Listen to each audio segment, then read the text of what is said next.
زه د ټاټکي مزدور وم، زه د بلچي مزدور وم، زه یو بېوسه مزدور او یو پردي مزدور وم. ټوله ورځ به مې ځان خان له زرې زرې کړو چې ډېر به ستړی شوم، لاس به مې ځان له پرې کړو. سار نه ماښامه پورې به زه مزدور لګیا وم، نور پرېواته پورې خو به زه ضرور لګیا وم چې ډېر به ستړی شوم. ما به دمه کوله، د خپل قسمت نه به مې اکثر ګیله کوله. خان کله قرض دې راکړو، چارانه څه غوښتي دي، ځینو خواږه غوښتي دي، ځینو تراخه غوښتي دي، پلار مې ټوپۍ غوښتي ده، مور مې اوړه غوښتي دي، خویندې زما په تمه په انتظار زما دي، د خوشحالۍ نه ټولې سترګې په لار زما دي. یو بل ته پټې پټې په غوږ کې ټول لګیا دي، یو ویل رانجه زما دي، د غاړې خار زما دی، کشرې ویل زه پې ګرانه دا ټول سینګار زما دی. مور مې غوسه شوه ورته، هغه د کمې راوړي، زه وایم ټولو له چې د زغرو ستنې راوړي. هغه معذوره پلار لم چې پې کونټۍ راوړو، دومره پیسې نشته چې پې روټۍ راوړو. خان سترګې برندې کړلې، په مې غوسه وکړله چې غریبۍ مې ورته خپله کیسه وکړله. کار له بیا راچې نه شي چې قرض پیسې غواړې، د غریب بچیه تم دا مزې غواړې. زما په لاسو کې خان زما دیاړي کېښوده، زما د خویندو ارمان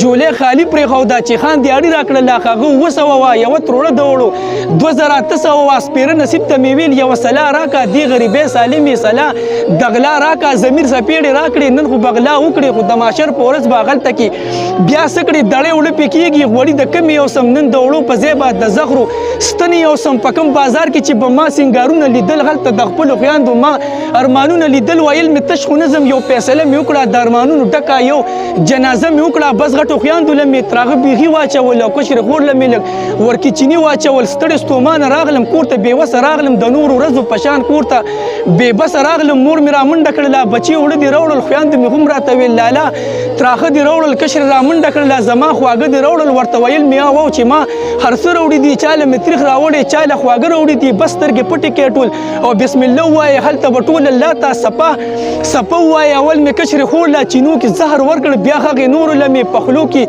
زهر ورکړل. په دې واده مونږ ټولو یو بل له غاړې ورکړې، مخ په کعبه مونږ ټولو یو بل له غاړې ورکړې چې د ماشر په ورځ به مونږ په یو بل ګوایو چې عدالت ولګي. مونږ به الله ته وایو که ګنجایش وي ورکړې، خدایه جزا راکړه، مونږ خودکشي کړې ده، مونږ له سزا راکړه. مونږ ارمانونو سره خدایه په اور وسېږه، خو مونږ سره سم خدایه خو دغه نور وسېږه. زمونږ د جون قاتلان خدایه په اور وسېږه، دغه د ځمکې خدایان خدایه په اور وسېږه. شمازه زار د خدای شم چې رزق او صبر راکړي، که د انسان په لاس شوه انسان به زهر راکړي، که د انسان په لاس شوه انسان به زهر راکړي.